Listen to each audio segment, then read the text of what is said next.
qu'il a parlé, j'aurais voulu trouver plus de détails et j'en ai plutôt moins que plus par rapport à ce que nous disent les Vaishnavas. Alors, bon, je vais faire de mon mieux pour vous dire ce que j'ai pu lire.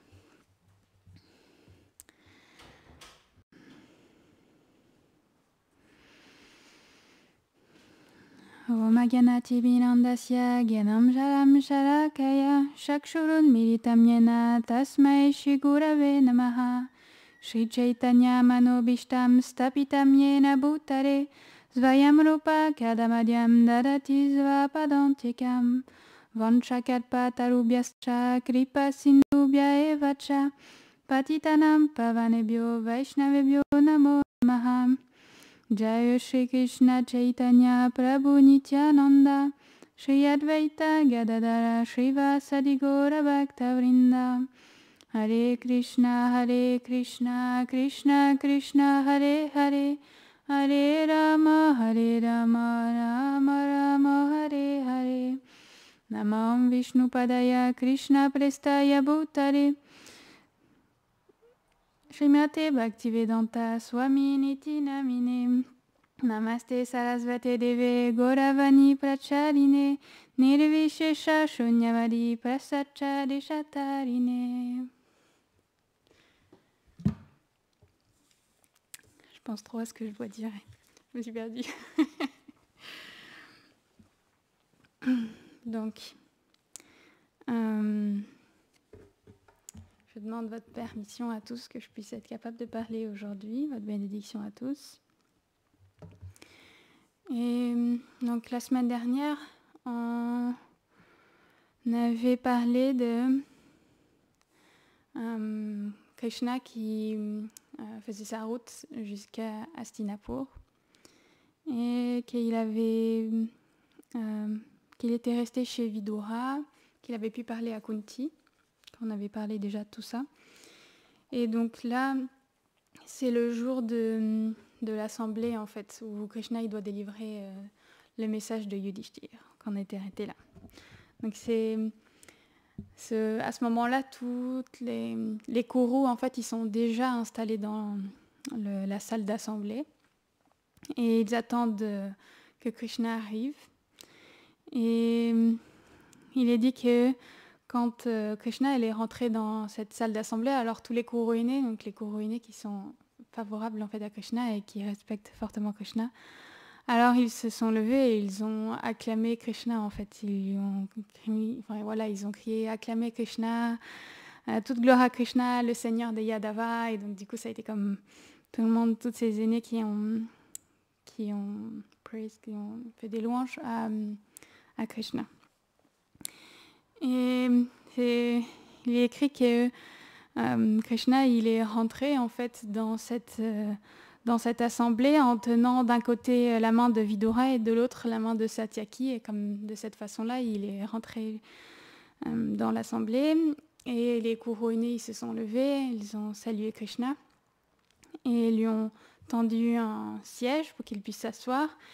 Et en fait à ce moment Krishna lui, parce qu'il a la vision mystique de tout ce qui se passe, alors il a pu observer qu'il y avait tous les sages qui s'avançaient vers l'assemblée en fait dans le ciel, et du coup il s'est tourné vers Dhritarashtra et vers l'assemblée en disant que il y a des sages qui arrivent et comment ils peuvent juste être assis et pas inviter tous ces sages à s'asseoir. Alors Dhritarashtra il a donné les ordres pour qu'il y ait d'autres sièges qui soient amenés. Et donc, il y avait fait des très grands sages qui sont venus, Narada Muni, etc. Donc, Parashuram, plein de différentes grandes personnalités qui sont venues et donc qui ont été invités à s'asseoir convenablement avec les rites appropriés, etc.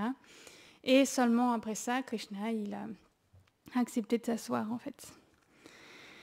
Et donc, tout le monde, une fois que tout le monde a commencé à se calmer, en fait, ils attendaient quand même que Krishna, il commence à parler. Et donc, bien évidemment, Duryodhana, il était assis sur un trône et sur le même, en fait, c'est expliqué, sur le même trône que lui. Alors, Karna était assis à côté de lui, puisqu'il est son cher ami. Alors, ils partageaient le même trône. Et Krishna, lui, il était sur trône en or avec des joyaux, et il expliquait qu'il était comme lui-même Krishna en fait sur son trône, il était comme un joyau sombre sur de l'or, et donc il est décrit de cette façon. Et Vidura qui était assis pas très loin de lui, alors il est, je l'ai pas noté, mais il était assis pas très loin de lui, il avait comme des... Ah, j'ai oublié. Je crois que c'était des peaux de tigre blanc en fait sur son trône. Il était assis juste à côté. Il y avait aussi des joyaux incrustés dans son trône. Et donc Krishna il commence à parler et s'expliquait que sa voix elle ressemble comme au doux tonnerre des pluies d'automne en fait. Et il se met comme ça à parler. Et il rappelle à Dhritarashtra la noblesse et la vertu des Kourous, en fait, de la lignée des Kourous de façon générale, qui sont connus pour tellement de bonnes qualités. On sait que dans le passé, dans la dynastie des Kourous, il y a eu énormément de grandes personnalités, de grands rois. Et donc, il décrit comme ça voilà, la richesse, en fait, de la famille Kourou. Et donc, du coup, en même temps, la responsabilité qu'est à Dhritarashtra dans toute cette situation. Il dit que Dhritarashtra, il devrait savoir déjà pourquoi Krishna il est là. Et que, en fait, tout ça, c'est de la responsabilité de Dhritarashtra, comme on a pu le dire précédemment. Que Duryodhana, il est plein de cruauté, et il est plein d'avarice. Et en fait, il demande à Dhritarashtra de remettre son fils en fait sur la bonne voie.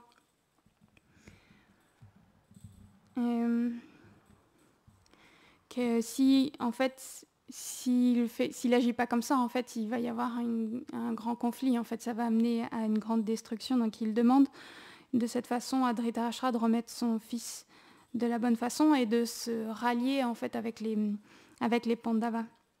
Que les Pandavas et les Kauravas ralliés, en fait, ça deviendrait, leur royaume, il deviendrait une très grande puissance et que lui-même, Dhritarashtra, il ne pourrait plus être touché en fait, par aucun conflit grâce à des alliés comme ça, quoi.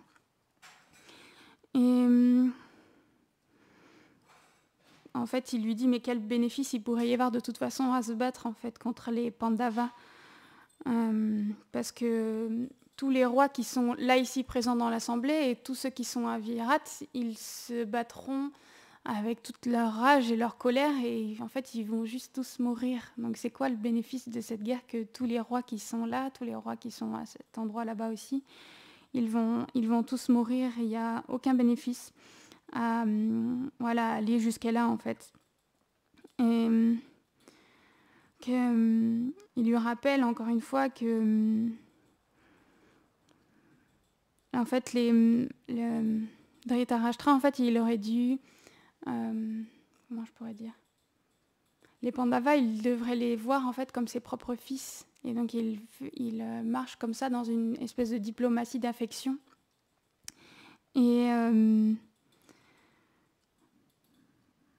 en fait, c'est pour ça qu'il lui demande de les ramener, en fait, comme ses fils, de les prendre comme refuge, parce qu'ils ont été amenés tellement jeunes en fait sous sa protection qu'il aurait dû en fait les considérer comme ses fils. Il aurait jamais dû ni les maltraiter ni les faire souffrir en fait parce qu'il devait être plutôt leur protecteur. Et même Dhritarashtra, quand il entend ça, alors il baisse la tête et il peut seulement juste penser effectivement que tout ça, c'est qu'il avait une grande responsabilité dedans et qu'ils étaient quand même les très chers fils de son propre frère. Et il avait beaucoup d'affection. On sait qu'il avait beaucoup d'affection pour Pandu.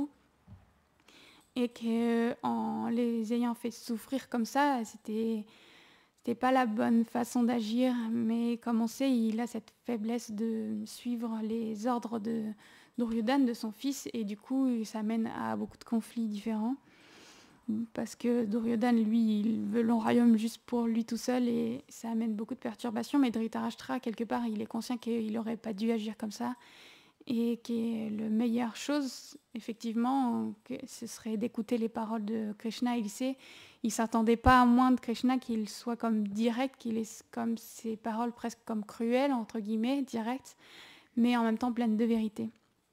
Et donc juste, il n'a rien d'autre à faire que de baisser la tête.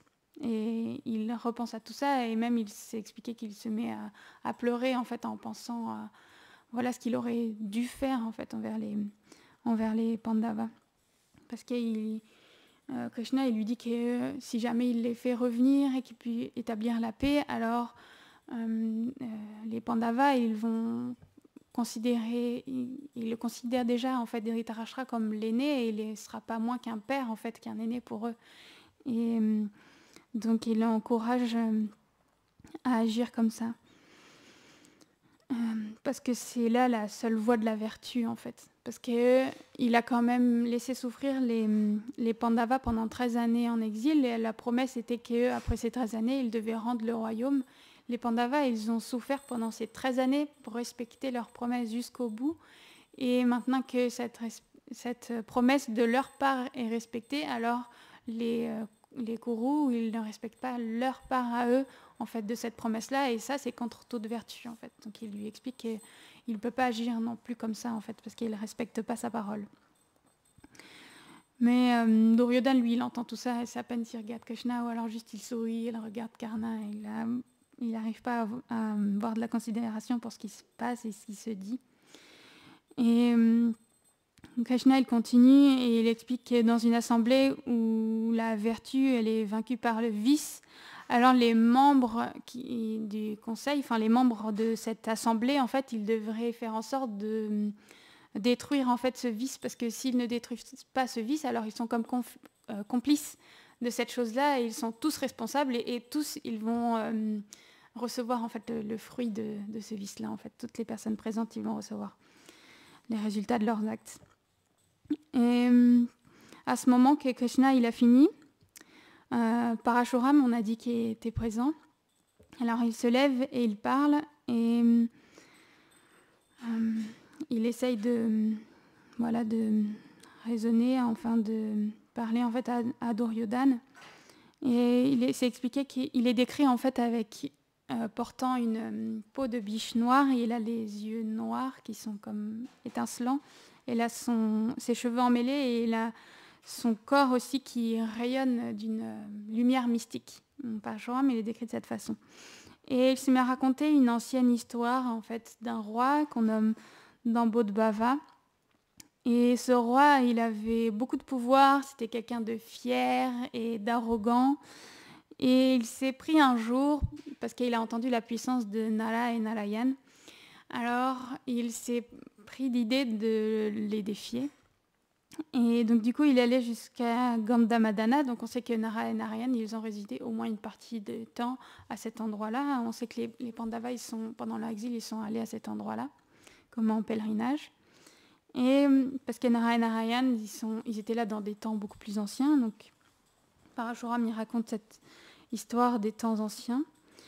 Et donc il est arrivé jusqu'à devant Nara, et le défi de combattre contre lui, et Nara, il lui dit qu'il ne devrait pas agir comme ça, mais parce que le roi, en fait, il insiste. Alors Nara lui dit « Ok, mais alors viens avec ton armée, toute ta puissance et tes armes pour pouvoir te battre contre moi. » Et du coup, c'est ce que fait le roi, et il revient avec toute son armée, toutes ses armes, sa grande puissance, et il commence à engager la bataille contre Nara. Et qu'est-ce que fait Nara ? Simplement, il prend... Parce qu'on sait que Nara et Narayan, ils sont comme des sages, mais qu'ils ont combattu des grands démons. Alors, Nara, simplement, il prend une poignée d'herbes et l'investit de pouvoir avec des mantras, et il jette les herbes sur l'armée. Et à ce moment-là, les brins d'herbe, alors ils se transforment comme des flèches acérées. Et il coupe le nez et les oreilles de tous les guerriers. Et en fait, juste avec des herbes, on va dire, juste avec des brins d'herbe, Nara, juste en une poignée, il arrive à casser toute l'armée de son roi orgueilleux. Et en fait, à ce moment, comme il a été complètement vaincu, ce roi, il se met à genoux devant Nara, et il implore son pardon, et il implore qu'il ne le tue pas. Et Nara lui fait la leçon et lui explique qu'il n'aurait pas dû agir comme ça et qu'avant de rentrer dans un combat contre quelqu'un, alors il faudrait qu'il étudie mieux la force de celui-ci. On ne combat pas comme ça sans connaître la force de son ennemi. Et pourquoi Parachuram il raconte ça? Parce qu'on sait que Nara et Narayan, ils ne sont pas différents de Arjuna et Krishna, parce que Nara, il est Arjuna et Narayan, il est Krishna. Et il lui dit que il ne faut pas négliger leur force parce qu'ils ont accompli de très grands faits. Ils sont des personnes qui sont très puissantes. Donc Nara est quelqu'un de très puissant, puisque là, on a juste parlé d'un combat avec Nara, mais il lui dit que Narayan, il est même encore plus fort. Et il devrait plutôt respecter les paroles que dit Krishna et d'accepter la paix en fait avec les Pandavas. Parce que personne ne pourra les vaincre dans les trois mondes. Il explique personne ne pourra vaincre Nara, personne ne pourra vaincre Arjuna dans les trois mondes et encore moins Krishna. Alors les deux réunis, personne ne pourra les vaincre, même au-delà de tout ça. Et une fois que Parashuram il a parlé, il se rassoit et il y a un autre sage qui se lève, il s'appelle Kanwa et il confirme les paroles de Parashuram, il confirme vraiment par rapport à Nara, Narayan, il confirme tout ça. Et il explique une chose supplémentaire, il explique que la force réelle, en fait, elle est pas simplement, elle réside pas dans la force physique, mais elle réside dans la vertu. Et parce que les Pandavas, ils sont extrêmement vertueux. Et en plus de ça, ils sont alliés avec Krishna, qui est le réservoir même de la vertu. Alors, ils ne devraient même pas considérer de se battre en fait contre eux. Il dit qu'ils ne sont pas moins que Dharma, Vayu, Indra, les jumeaux Ashvin réunis avec Vishnu. Parce qu'on sait que les Pandavas, ils sont les fils de ces dévots-là. Ils ne sont pas moins que leur père. Et donc auprès de Vishnu lui-même qui est Krishna. Et il lui dit même comment, Duryodhana, tu peux ne serait-ce qu'oser les regarder en fait. Alors comment tu pourrais même imaginer te battre contre eux. Et Duryodhana, lui, il est juste harassé, embêté par tout ce que ces sages ils lui disent. Il n'a même pas envie en fait. Avec, c'est expliqué qu'avec Karna, ils n'ont même pas envie d'écouter les paroles des sages. Il respire lourdement, il est contracté, il est vraiment pas confortable avec cette situation. Et il regarde Karna à ce moment-là et ils éclatent de rire tous les deux. Et c'est expliqué que quand Kanwa il s'arrête de parler, alors même Duryodhana il se frappe la cuisse comme ça et il dit que en fait c'est Dieu qui lui a donné ce qu'il a fait en fait. Ainsi, c'est Dieu lui-même qui l'a fait comme il est aujourd'hui et il fait juste ce que Dieu, il suit la volonté de Dieu en fait, son destin. Et Duryodhana, il se justifie de cette façon-là. Et c'est son destin que ça se passe comme ça et que ça a été ordonné de cette façon. Alors toutes ces discussions, elles sont simplement inutiles. Et donc Narada, c'est lui qui va parler ensuite. Et il parle aussi d'autres histoires. Il parle aussi d'un roi qui a souffert de sa propre obstination et de son ignorance, donc un peu dans la même lignée que l'histoire qu'on vient de raconter brièvement.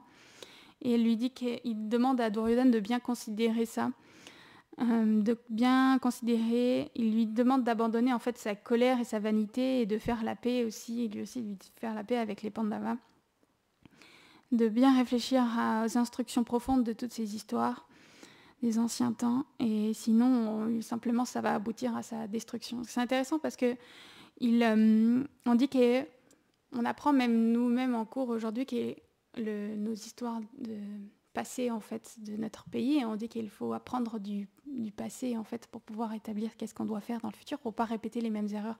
Et on parle ça en cours, et effectivement dans les Védas et dans ces histoires on voit toujours que les sages, ils racontent pour pouvoir prouver leur dire, et ils racontent des histoires concrètes de ce qui s'est passé en fait par le passé, qu'est-ce qui est arrivé à d'autres anciens rois, d'autres anciens sages, et ils sont toujours en train comme ça d'expliquer en fait, de prouver par des faits pourquoi cette personne ou cette personne, elle devrait corriger leur attitude, etc.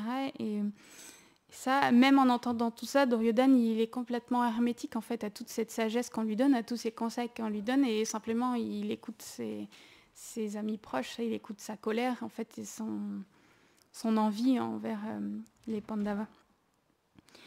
Et Dhritarashtra, pour répondre à Narada, il lui dit qu'il veut la paix, mais qu'en même temps, il n'est pas maître de la situation. Qu'est-ce que celui qui est maître de la situation ici, c'est Duryodhana.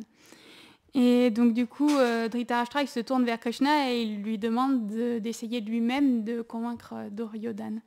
Et donc comme ça, Krishna il commence à parler à Duryodhana.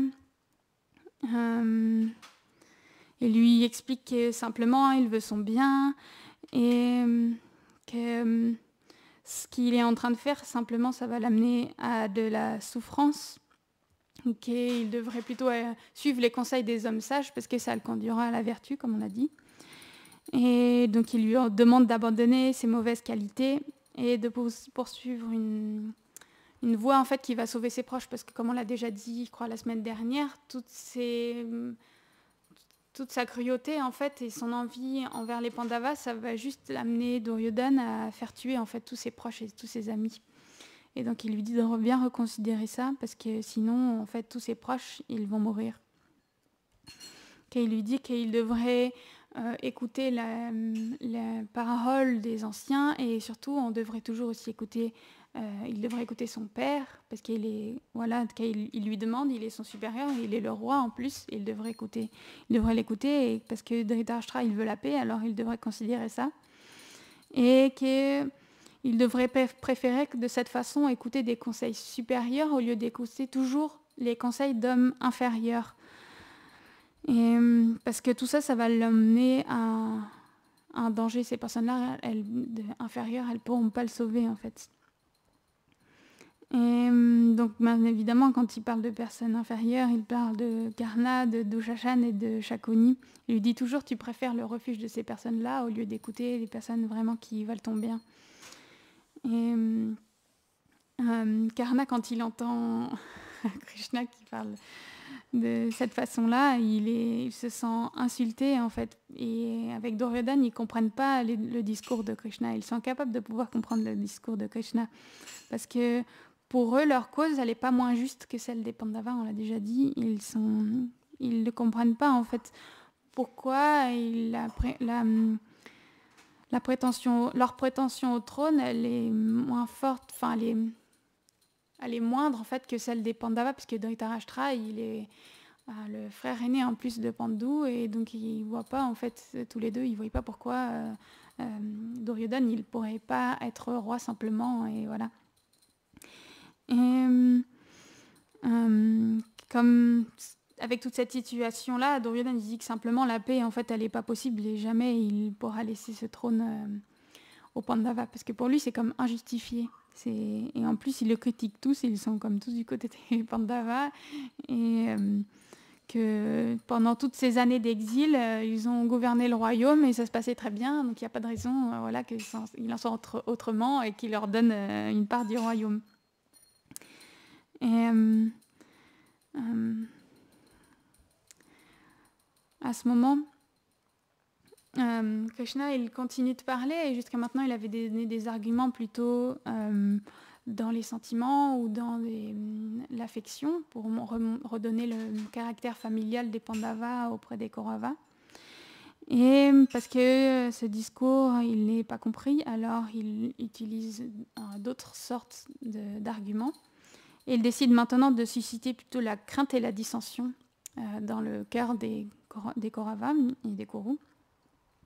Et il commence à parler du fait qui en fait pourrait être capable de vaincre Arjuna. Lui qui a vaincu les dieux à Gandhava, on sait à Gandhava avec l'histoire de cette forêt qui brûle, etc. Et il a vaincu des Gandharvas, des Asuras, des Nagas. Et aussi, il rappelle l'incident à Matsya, où à lui seul, il a vaincu toute l'armée. Et donc, c'est comme tellement étrange qu'il puisse considérer une guerre contre eux. Parce que cette fois-ci, il n'y aura pas juste Arjuna, il y aura aussi ses frères, il y a Bhima qui est tellement puissant. Et donc, comment il peut même considérer une guerre elle est comme déjà perdue d'avance en fait, tellement la puissance du camp en fait des Pandavas elle est intense quoi. Et il lui explique que même malgré le fait que Duryodhana il a toujours agi depuis leur enfance d'une manière cruelle, qu'il a essayé de les tuer en fait depuis leur petite enfance. Les Pandavas, ils sont même prêts à faire la paix avec eux. Et que si jamais il fait la paix avec eux, alors certainement Yudhishthir, il installerait Dhritarashtra comme le roi et Duryodhana comme le vice-roi. Et donc il lui dit, il n'y a aucune raison en fait que tu restes en conflit puisque tu vas pouvoir gouverner en fait. Donc il y a aucune raison qu'il en soit autrement. On peut éviter ce conflit et qu'il n'y ait pas tous ces morts en fait. Et Duryodhana, lui, il ne montre aucun signe d'accord aux paroles que Krishna est en train de dire. Et simplement, il bouillonne sur son siège. J'ai expliqué qu'il est comme sur des feux ardents en fait. Il bouillonne de colère. Et Bhishma et Drona, ils parlent à leur tour, chacun à leur tour, et ils appuient les paroles de Krishna qu'effectivement, il faudrait qu'ils fassent la paix avec les Pandavas, qu'ils expliquent là, parce qu'ils sont conscients aussi de la puissance de Arjuna et de l'armée du Yudhishthir, etc. Et donc ils appuient comme ça les paroles de Krishna, et c'est pas pour plaire non plus à Duryodhana. Et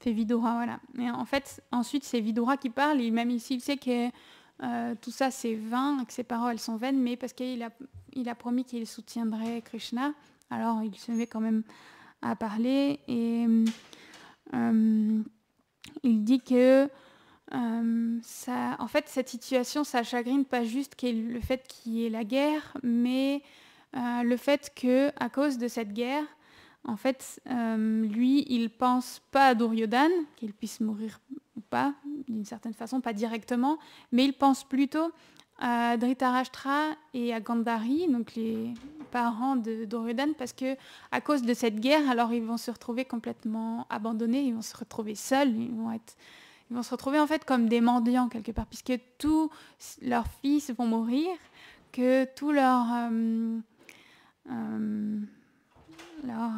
comment je pourrais dire, leurs partisans, leurs ministres, toutes ces personnes vont mourir pendant la guerre, alors ils vont se retrouver sans personne en fait. Et donc du coup, il dit ça le chagrine, cette pensée qu'ils vont se retrouver comme des mendiants. Et Dhritarashtra, quand il entend ça, qu'il voit que ses ministres principaux ils prennent ce parti pour la paix, alors il demande à Duryodhana d'aller à Virat et il lui dit que ce serait bien qu'il aille là-bas pour demander la paix et de ramener les Pandavas. Il lui dit, tu pourrais aller là-bas et aller voir Yudhishthir. Et Yudhishthir, puisque Yudhishthir il est né par rapport à Duryodhana, alors il mettrait sa main sur ton épaule, donc il s'expliquait sa main qui est avec la paume rouge sur ton épaule, et tu pourrais étreindre Bhima et Arjuna et les jumeaux, parce qu'eux ils sont plus jeunes que Duryodhana, puisqu'il y a les ordres au niveau des accueils. Alors, eux, qui sont plus jeunes, ils te rendront les hommages, et voilà, et donc du coup, et tu leur donnerais les bénédictions. On voit quand on regarde les films Bollywood, alors quand ils saluent leurs aînés, et l'aîné, il met la main comme ça, et puis voilà, ils les bénissent avec des paroles. Et il lui dit, voilà, tu devrais faire ça, mais Duryodhana, il ne peut même pas imaginer une seule seconde d'agir comme ça. Et simplement, il n'écoute pas. Et Karna, lui, il est tout à fait du côté de Duryodhana. Et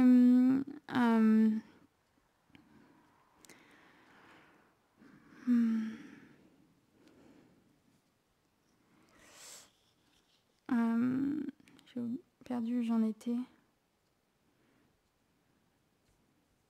Ouais, à ce moment-là, Duryodhana, il est tellement furieux, en fait, d'entendre les paroles de la bouche de son père et de voir toutes ces personnes qui sont d'accord sur le fait de faire la paix avec les Pandavas. Et il montre en fait qu'il il dit mais jamais en fait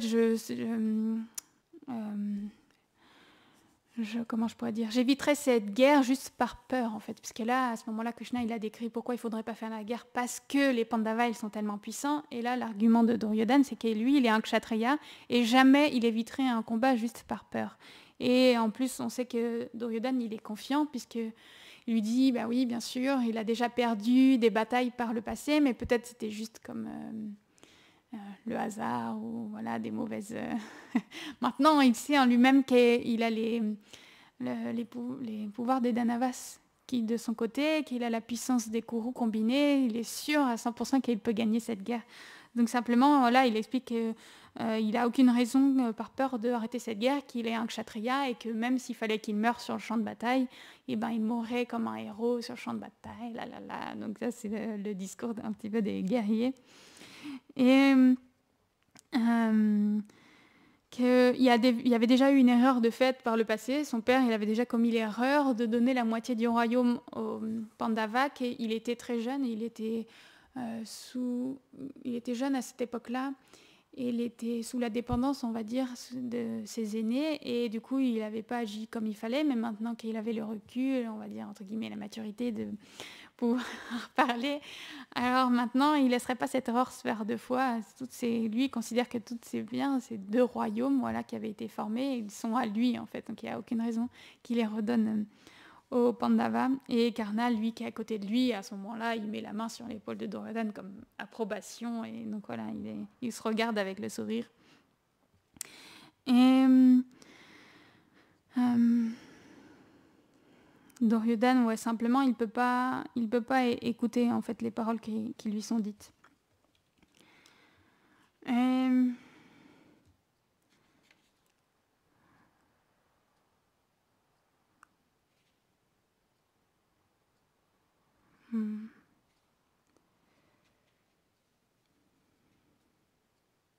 Simplement, Krishna, à ce moment-là, il pense puisque Duryodhana, c'est impossible de changer son mental, alors s'il veut pouvoir conserver la paix, le seul moyen, ce serait comme de faire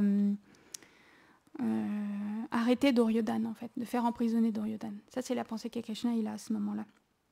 Et du coup, Krishna il répond à Duryodhana et lui dit que si ce qu'il désire, c'est le sommeil sans fin des héros, alors qu'il n'a pas à s'inquiéter, ça arrivera bientôt.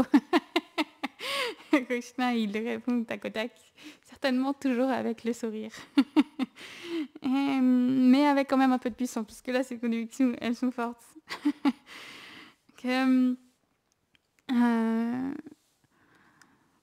Comment il peut ne serait-ce dire, comment Duryodhana, en fait, il peut ne serait-ce que dire qu'il agit toujours correctement quand il a triché de cette façon les Pandavas. Parce que Duryodhana, ce qu'il explique, c'est que il les a pas forcés à jouer au jeu des nanana, c'est pas de sa faute. Si c'est arrivé comme ça, même ils ont accepté de jouer une deuxième fois, ils ont tout perdu. Nanana.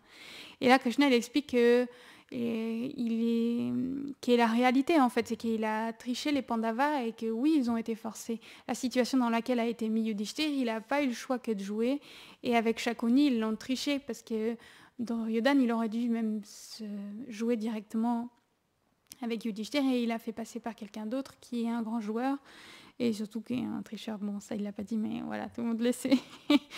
Et comment même il peut dire qu'il n'a pas été injuste et qu'il a toujours bien agi quand ce jour-là même du jeu de dés, il a fait traîner Draupadi devant l'assemblée. Il a maltraité en fait Draupadi de cette façon-là. Comme c'est impensable qu'il puisse ne serait-ce que prononcer ces phrases, c'est injuste et qu'il n'a rien fait de mal. Et en plus de ça, au moment où les Pandavas ils étaient prêts à partir en exil, il les a même, on l'avait dit temps auparavant, mais il les a même humiliés encore plus avec Dushashan. Ils sont simplement moqués d'eux, ils les ont dit des paroles cruelles en fait aux Pandavas et qu'ils n'auraient jamais dû dire en fait. Et tout ça, c'est des preuves de son manque d'intelligence, de son arrogance. Et Krishna, il est sévère à ce moment-là, parce que ça, le fait que Draupadi elle était insultée de cette façon, le fait qu'ils aient agi comme ça le met quelque part, ça le met quand même en colère.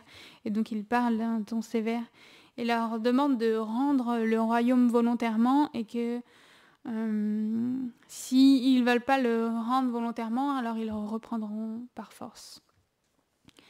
Et quand Krishna il parle comme ça, alors il parle avec beaucoup de conviction et même Dushashan qui est là, alors il se souvient des paroles de Bhima, de la promesse de Bhima, que pendant la bataille, il a fait la promesse qu'il lui arracherait le cœur.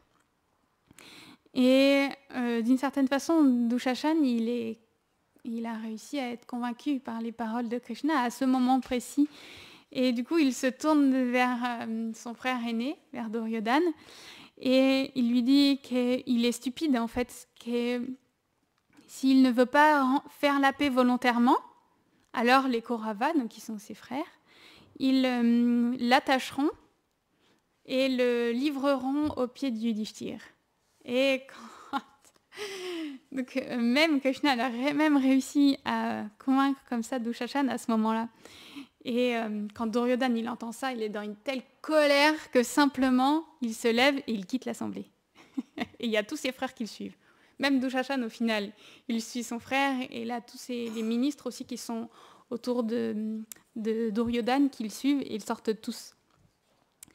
Et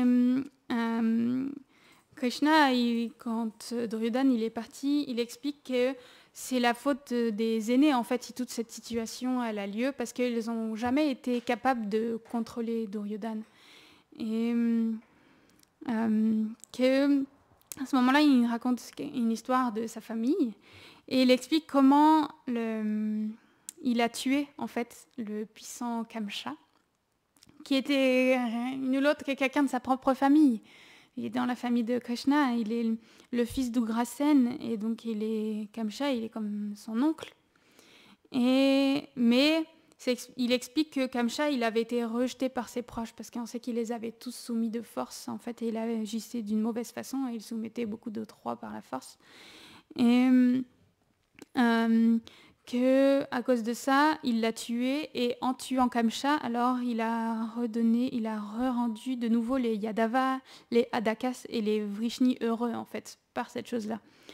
Et du coup, il dit qu'un homme peut être sacrifié pour le bien d'une race, une race pour le bien d'une ville, une ville pour le bénéfice d'un pays, et la terre pour la sauvegarde d'une âme. Et donc, du coup, il justifie cette chose-là, et en disant que maintenant il serait temps de rejeter Duryodhana, Dushashan, Karna et Shakuni parce que simplement ils vont amener la guerre et vont faire que toute cette race va être détruite. Et Dhritarashtra, effectivement, il est inconfortable à entendre ça parce qu'il se rappelle que déjà, dès la naissance en fait, de Duryodhana, il a déjà entendu ces paroles. Et qu'à la naissance de Duryodhana, déjà, son affection pour son fils était telle qu'il n'avait pas pu le tuer, parce qu'à ce moment-là, on lui avait demandé d'abandonner déjà son fils, parce que ça causerait la perte de sa famille. Et maintenant qu'il avait laissé son fils grandir, alors son affection envers lui était devenue encore plus grande, encore plus forte, et qu'aujourd'hui encore, il était incapable d'une telle action. Et donc du coup, il se dit, il faut que je trouve un moyen quand même d'arriver à convaincre Duryodhana, et il demande du coup à ce que Gandhari soit amené dans l'assemblée. Il dit peut-être qu'il écoutera les conseils de sa mère. Et donc cela, c'est un petit clin d'œil à tous ceux qui disent que les femmes, ils sont mal considérées dans les Védas et en Inde de façon générale. Et là, on voit que Dhritarashtra, qui est quand même le roi, à ce moment-là, il est comme le roi de la terre.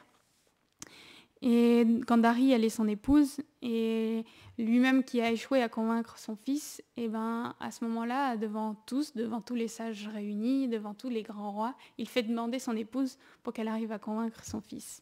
Et donc on voit qu'à ce moment-là, elle lui donne une grande importance en fait. Et donc ils font venir Gandhari dans un premier temps avant Duryodhana, et Gandhari, elle parle. Ça va être difficile d'arriver jusqu'au bout. On verra, sinon j'arrêterai avant la fin. Et donc, à ce moment-là, quelque part, elle blâme son époux. Et elle lui dit qu'il n'a jamais pu contrôler son affection en fait, envers son fils et que si tout ce qui arrive, en fait, c'est sa faute parce qu'il n'a pas pu arrêter son fils jusque-là. parce que son fils il a beaucoup de mauvaises qualités. Et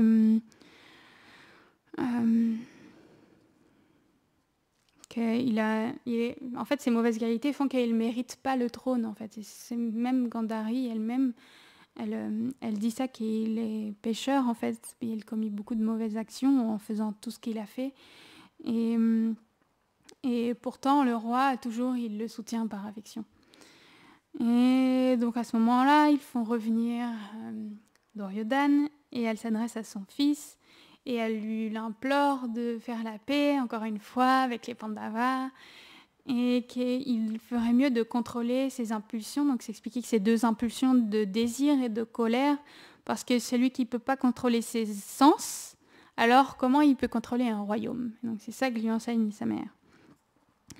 Et il faut d'abord qu'il se conquiert lui-même, comment dire? Je ne sais pas comment on dit. Conquiert.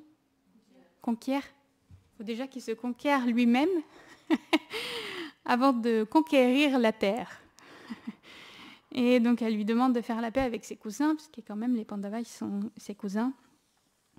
Et que celui qui perd le contrôle de ses sens, en fait, qu'il ne peut pas se contrôler, en fait, alors c'est une personne qui ne peut pas atteindre le paradis, en fait. Elle lui explique ça comme ça. Donc elle lui demande de changer, de se reprendre, en fait, et de faire la paix avec ses cousins. Et donc Gandhari, elle parle de ses réalisations et en fait, à ce moment-là, ils expliquent la condition de Gandhari. Ils expliquent que depuis l'exil des Pandavas, alors elle n'avait pas cessé de faire des ascèses. Elle avait beaucoup jeûné, elle avait accompli énormément de sacrifices, car en fait, elle se sent coupable de ce qui s'est passé, en fait, ce jour-là où il y a eu le jeu de dés. Et notamment, ce qui l'a fait souffrir le plus, et ce qui fait qu'elle agit de cette façon-là, c'est l'insulte envers Draupadi. Et c'est quelque chose comme elle ne peut pas s'en remettre, en fait. Et à cause de ça, alors elle fait sans cesse toutes ces ascèses. Et elle prie, en fait, tous les jours, elle prie que son fils il puisse changer son mental, il puisse reprendre ses esprits et faire la paix avec eux.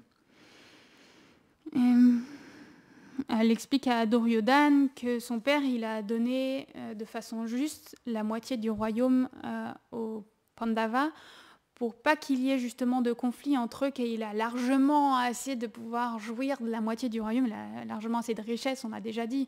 Les richesses de leur moitié du royaume est telle qu'il a de quoi juste se réjouir pleinement.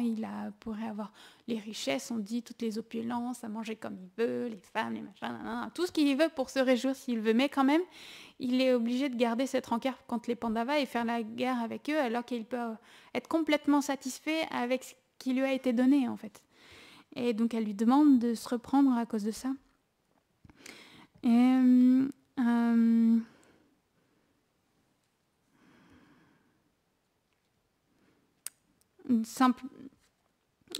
elle lui dit que si jamais ils font la guerre, alors avec la puissance qu'ont les Pandavas et la puissance même aussi des Kauravas, donc la puissance des héros qui sont des 2 côtés, alors simplement ça va amener à ce que toutes les créatures en fait elles soient détruites. C'est ça qu'elle explique. Et Duryodhana, il en a assez d'entendre tout ça, qui est toujours, c'est les Pandavas qui sont favorisés. Et du coup, simplement, c'est quoi sa réponse? Comme un enfant. Il s'en va de nouveau de l'Assemblée. Il quitte l'Assemblée de nouveau. Et en fait, la crainte de Duryodhana dans cette situation, c'est qu'il est en train de convaincre tout le monde, de convaincre toute l'Assemblée que ce qu'il faut faire, c'est la paix avec les Pandavas. Et pour lui, c'est horrible, rien que la pensée d'étreindre Bhima, comme l'a demandé son frère, ça lui fait des frissons partout, c'est pas possible, c'est pas envisageable. Cette chose, elle n'est pas envisageable. Et donc, du coup, il faut qu'il trouve une solution. Et on l'a déjà dit, la semaine dernière, il a déjà pensé à son plan. Et donc, du coup, il dit, maintenant que Krishna est en train de faire ça, il n'y a plus d'autre solution, il faut le capturer, parce que il est en train de convaincre tout le monde. Et en plus de ça, si on arrive à capturer Krishna, alors plus personne ne pourra rien nous dire, parce qu'il a une telle puissance et il est tellement aimé des Pandavas que jamais, en fait, ni les Yannavas, ni les Pandavas, personne, en fait, pourra plus rien leur dire et ils pourront gouverner pleinement et tranquillement, quelque part. Et donc, il demande, voilà, il est avec Shakuni, Dushasan, bien évidemment, ils approuvent le plan de Duryodhana, et Karna, il met quand même quelques réserves. Déjà parce qu'il n'a rien contre Krishna, il a pas de mauvaise, on va dire, mauvaise pensée, on va dire, envers Krishna. Il n'a rien contre Krishna. Et en plus de ça, ce qu'il dit à Duryodhana, c'est que les grands sages, ils parlent de Krishna comme étant la personne suprême originelle. Alors, ça lui paraît quand même compliqué de capturer la personne suprême originelle. Mais Duryodhana, il est sûr de son coup, il dit oui, mais bon, il n'est pas préparé, on va pouvoir le capturer, voilà. Et Karna lui dit qu'en fait, il pense profondément que ça ne va pas être possible, mais parce qu'il est son ami, alors il agira toujours comme une aide. Donc il va l'aider, mais bon, il n'est pas vraiment convaincu du truc, quoi. Et dans la salle d'assemblée, à côté, ils sont en train de parler, ils sont en train de réfléchir. Et Vidura, comme d'autres, ils ont pu remarquer que Duryodhana, il était sorti, mais qu'il n'était pas sorti tout seul, il était sorti avec ses ministres, et parce qu'ils ont tous entendu parler, même Krishna lui-même, Satyaki s'expliquait que lui aussi, il pense qu'il va mettre son plan à exécution maintenant. Donc même Krishna, il est au courant de cette chose-là, qu'il a prévu de le capturer. Et donc du coup, il commence à mettre en garde Krishna, certainement, quand il va revenir, il va vouloir essayer de le capturer. Et simplement, Krishna, ça le fait rire. Quand il entend ça, il dit qu'il n'y a pas besoin que tout le monde s'inquiète comme ça, puisque même si tous les rois de la terre, ils se réunissaient contre lui, il serait incapable de le capturer, en fait. Donc lui dit, Krishna, ça le fait rigoler. Et lui dit, laissez-le essayer. Vous inquiétez pas, je les tuerai pas. Donc il dit, vous inquiétez pas, laissez-le essayer. Et que de toute façon, en convoitant les richesses de Yudhishthir, simplement, il est devenu comme affaibli, en fait, et bientôt, en fait, il va tout perdre, il va être complètement ruiné. Et Dhritarashtra, quand il entend ça, il dit non, mais voilà, je vais essayer de le convaincre encore, voilà. Et donc, du coup, ils font revenir Yudhishthir, et Dhritarashtra, de nouveau, il essaye de parler à son fils. Cette fois-ci, il parle avec un petit peu de colère et lui dit que direct, il lui parle du fait de capturer Krishna et lui dit que c'est complètement absurde qu'il veuille essayer de faire ça parce que c'est pas possible de pouvoir capturer Krishna. Il lui dit, t'es comme un enfant qui essaye de capturer la lune, c'est pas possible, tu pourras pas faire ça. Et même les dieux, ils peuvent pas faire ça, en fait. Il lui dit simplement, quitte ses pensées, en fait, parce que c'est complètement absurde. Et Vidura, derrière, il parle aussi et il lui rappelle tous les exploits, en fait, de Krishna. Il lui dit comment il a tué facilement Naraka, qui était un très grand démon qui a vécu des milliers d'années. Naraka s'est expliqué qu'il est le fils de la déesse Terre. Et comment il l'a tué tellement facilement. Et il a tué aussi Mura, 5 têtes, il a tué Putana, et il a tué Arista, Denuka, et aussi comment il a soulevé avec juste une seule main, donc en ça il a soulevé avec juste un seul doigt, même la colline Govardhan, etc. Et donc du coup il raconte comme ça les exploits de Krishna. Et il lui dit Krishna, il est l'auteur de tout, il est la cause de toutes les causes, donc il commence à parler comme ça sur la nature de Krishna. Il lui dit, tu peux pas comprendre Govinda et tu peux pas le comprendre. Et là, tu dis que tu veux essayer de le capturer, le faire prisonnier, c'est complètement ridicule. Et Krishna, à ce moment-là, même lui, il parle à Duryodhana, il lui dit, tu me crois seul et tu me crois vulnérable. C'est l'humiliation totale pour Duryodhana, je crois. Il dit, toi, avec ta petite intelligence, regarde la vérité que je te montre. Et il lui dit, ici, il y a les Pandavas, les Vrishnis, les Andakalas, il y a les dieux, les Rudras, les Vasus et les grands sages, en fait, à côté de moi. Et quand Duryodhana, il entend ça, c'est comme trop. Et qu'est-ce qu'il fait à ce moment-là? Il se met à crier et il dit, saisissez-le maintenant! Et à ce moment-là, parce que dans cette salle d'assemblée, il y a des portes tout autour, en fait, de la salle. Dans ce genre de salle, il y a beaucoup d'entrées. Et à ce moment-là, il y a des soldats qui arrivent de toutes les portes autour. Ils arrivent avec leurs flèches et leurs épées. Ils commencent comme ça à approcher. Et Krishna, qu'est-ce qu'il fait? Alors, il se met à rire. Je vais essayer de retrouver le passage à ce moment-là. Il y a une description, c'est là où la description est assez courte. Et j'aurais préféré qu'elle soit plus longue, mais... Est-ce que ça va bien vouloir?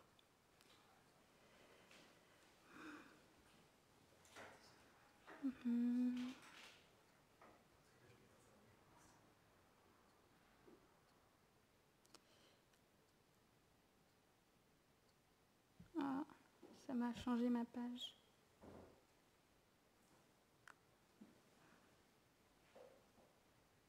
Non. J'avais mis à la bonne page. Ça a été changé. J'ai dû cliquer sur un truc. Alors. Ça m'a passé au chapitre suivant. Ça doit être par là. Voilà.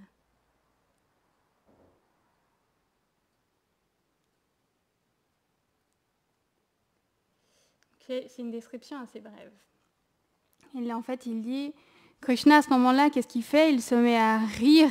Et en fait, pendant qu'il riait, alors, son corps, soudainement, il a étincelé comme un éclair. Et là, il a commencé à grandir et à grandir, à grandir, à grandir. Et il y a divers dieux qui sont sortis de lui. C'est expliqué que Brahma, il a surgi de son front. Shiva, il a surgi de sa poitrine. Les Lokapalas, ils se sont assis sur ses bras. Agni, elle a apparu de sa bouche. Et ensuite, Indra et les Marus, ils apparurent avec des hordes de Gandharvas, des Yakshas, des Rakshasas. De ces deux yeux arrivèrent Balaram et Arjuna, qui se sont tenus à ce moment-là à sa gauche et à sa droite. Derrière lui, il y avait Yudhishthir, Bhima et les jumeaux. Et derrière eux, il y avait les Vrishnis et les Andakas. Et à leur tête, il y avait Pradyumna. La masse et le disque et la massue de Krishna, ils sont aussi apparus, flamboyants. Et de ces pores émanaient de la lumière, des étincelles et des nuages de fumée. Donc, c'est la brève description de la forme universelle qui nous est donnée à ce moment-là. C'est expliqué que cette vision, elle était tellement effrayante que presque toute l'assemblée, ils ont été comme pétrifiés à ce moment-là, et ils ont fermé les yeux, en fait, tellement c'était terrifiant. Et la seule chose qu'ils ont fait, c'est fermer les yeux. C'est là où, malheureusement, les Vaishnavas, ils donnent beaucoup plus de détails à ce moment-là. Je n'ai pas réussi à les trouver. Peut-être dans la version longue, il y a plus de détails, mais dans les 2 livres que j'ai, qui sont des résumés, elles n'en disent pas beaucoup plus. Et à ce moment-là, il y a seules certaines personnes qui ont pu garder les yeux ouverts. Et ces personnes, c'est Bhishma, Drona, Vidura et Sanjay, qui leur a été donné une vision spéciale de pouvoir voir la forme universelle du Seigneur. Et les sages également qui étaient là, alors ils regardaient la forme universelle avec les mains jointes et ils récitaient des prières en fait au Seigneur. Et les dieux aussi dans le ciel qui étaient présents aussi à ce moment-là, ils ont joué du tambour, différents instruments, et ils jetaient des fleurs en fait dans cette salle d'assemblée où Krishna avait pris cette forme universelle. Et à l'extérieur, il y avait des vents violents, dans l'océan, il y avait des vagues immenses, la terre, elle tremblait. Et donc, il y avait tous ces augures en fait autour. Et là, c'est pas expliqué plus. Là où c'est vraiment dommage, parce qu'à ce moment-là, il dit simplement que Krishna, elle reprend sa forme à 2 bras. Alors que, en fait, c'est là où c'est dommage, je sais pas où je pourrais trouver plus d'informations, mais je vais quand même vous les dire, parce que mon Gurudev, il a déjà dit la semaine dernière, sans ça, il faut écouter la classe la semaine dernière, mais c'est expliqué à ce moment-là que Duryodhana, malgré le fait qu'il avait la forme universelle devant lui, il a quand même essayé de capturer Krishna. Parce que là, dans cette version-là, simplement, ils en parlent pas et donc juste ils disent que juste tout le monde était pétrifié, mais les Vaishnavas, ils expliquent qu'il a essayé de capturer en vain Krishna, même dans sa forme universelle. Ah oui, une autre chose aussi, c'est bien évidemment Dhritarashtra. Vidura, il est toujours en train de décrire ce qui se passe, puis Vidura, comme on l'a dit, il est une des personnes qui a les yeux ouverts dans cette situation, et donc il décrit Krishna dans sa description de la forme universelle, et Dhritarashtra, à ce moment, il souhaite pouvoir voir cette forme, et donc il commence à faire des prières à Krishna et lui demander de pouvoir voir sa forme. Et du coup, Krishna, il lui permet en fait de pouvoir voir à ce moment-là. Et donc du coup, Dhritarashtra lui-même, il a pu voir la forme de Krishna dans sa forme universelle. Et simplement, voilà, c'est pas expliqué beaucoup plus, mais dans tous les cas, Duryodhana, il a bien évidemment pas été capable de pouvoir capturer Krishna. Et simplement, à un moment, Krishna, il reprend sa forme à 2 bras. Et tous les augures à l'extérieur, ils cessent. De nouveau, il y a une douce brise qui flotte à l'extérieur, en fait. Et simplement, à ce moment-là, il demande la permission aux sages de pouvoir quitter l'assemblée. C'est qu'il a dit tout ce qu'il avait à dire et il a agi jusqu'au bout pour essayer de changer le mental de Duryodhana. Il est allé jusqu'à montrer sa forme universelle quand même pour pouvoir essayer de convaincre jusqu'au bout Duryodhana de changer son mental et de lui montrer que c'était ni possible ni une bonne chose pour qui que ce soit qu'il y ait cette guerre. Mais jusqu'au bout, Duryodhana, il a gardé son avis de vouloir faire la guerre. Donc simplement, il veut quitter cette assemblée et Krishna qui vient de montrer sa forme universelle, et vous savez comment il repart ? En tenant la main de Satyaki et Ketavarma, il quitte comme ça l'assemblée. Je trouve ça vraiment spécial. Et donc Krishna, il est comme si presque de rien n'était en fait. Krishna, il montre sa opulence, mais dans sa forme de Krishna, même s'il est à Dwarka, il montre toujours une certaine douceur en fait en même temps, qui est vraiment mystique en fait. Tout ça, c'est vraiment mystique. Et donc, il commence à quitter l'assemblée. Et les sages, du coup, avec Narada en tête, ils quittent également l'assemblée. Tout le monde commence à partir. Et Dhritarashtra, lui, il redevient en fait aveugle à ce moment-là. Il se rassoit. En fait, quand Krishna, il s'en va, alors comme par respect, tout le monde se lève quand même.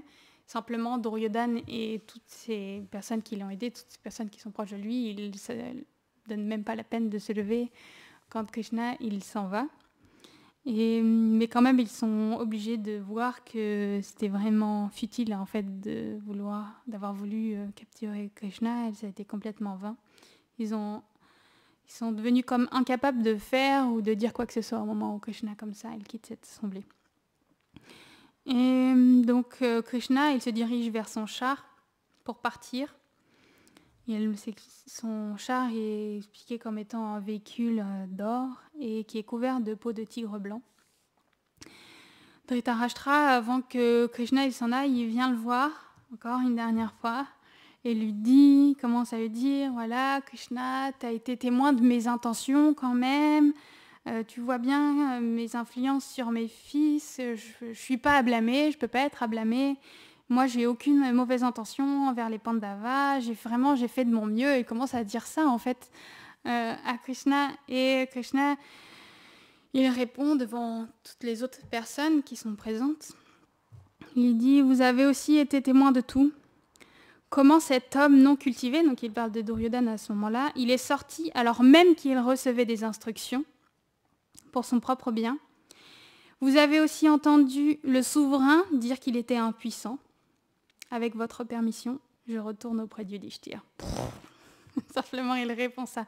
Vraiment pour montrer que la preuve de la situation telle qu'elle est. C'était aussi le but de sa venue. C'était essayer de convaincre Duryodhana, ça c'est sûr, mais il savait que ça allait être difficile. Et Krishna, même si en soi il est la personne suprême, il aurait pu avoir le pouvoir, il a le pouvoir de convaincre réellement Duryodhana, mais une chose qui reste toujours, c'est que le Seigneur suprême, il laisse toujours le libre arbitre en fait.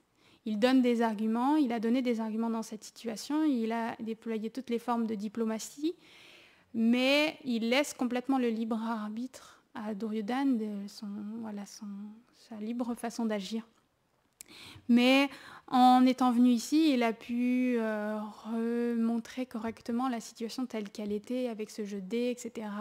Et il a pu mettre en évidence le caractère cruel en fait et centré sur lui-même de Duryodhana devant tous les autres rois.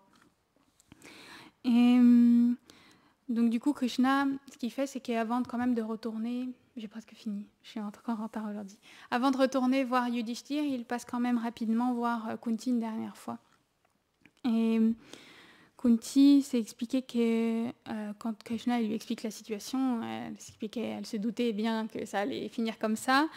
Et du coup, elle demande encore une fois à Krishna d'aller voir Yudhishthir et de l'exhorter en fait à se battre. Elle veut absolument qu'il se batte, qu'il fasse cette guerre, parce qu'elle sait très bien que Yudhishthir, il haït l'idée de se battre contre sa propre famille. Mais en fait, ils expliquent à ce moment-là que Kunti, puisqu'elle est une princesse kshatriya, alors, encore une fois, on voit que même les femmes, elles ont des éducations, etc. C'est expliqué que puisqu'elle est une femme kshatriya, alors elle est éduquée dans toutes les règles de conduite pour les guerriers. Donc elle sait exactement toutes les règles, comment, pourquoi, comment ça se passe, quelles sont les raisons pour qu'une guerre ait lieu ou non, etc. Elle connaît toutes ces choses-là. Et donc du coup, elle commence à citer toutes ces règles à Krishna pour prouver que Yudhishthir, dans cette situation, il n'a pas d'autre choix que de faire la guerre. Et elle rappelle aussi à Krishna les oracles divins en fait, qui ont été entendus à la naissance de chacun de ses fils. Et elle dit maintenant, il faut que tous ces oracles ils se réalisent. Parce que, par exemple, pour Yudhishthir, il s'est expliqué qu'il allait gouverner la terre, Arjuna qu'il allait détruire beaucoup de guerriers, etc. Et donc, du coup, il dit maintenant, ces oracles, il faut qu'ils se réalisent et il faut que l'honneur de Draupadi il soit retrouvé, en fait. Et sur ces paroles-là, Krishna, il quitte Kunti, il tourne autour d'elle comme sa mère. Et il s'en va à ce moment-là, il retourne voir Yudhishthir pour repasser tout ce qui s'est passé ces derniers jours, on dira. Voilà. Et donc aujourd'hui, on va s'arrêter ici.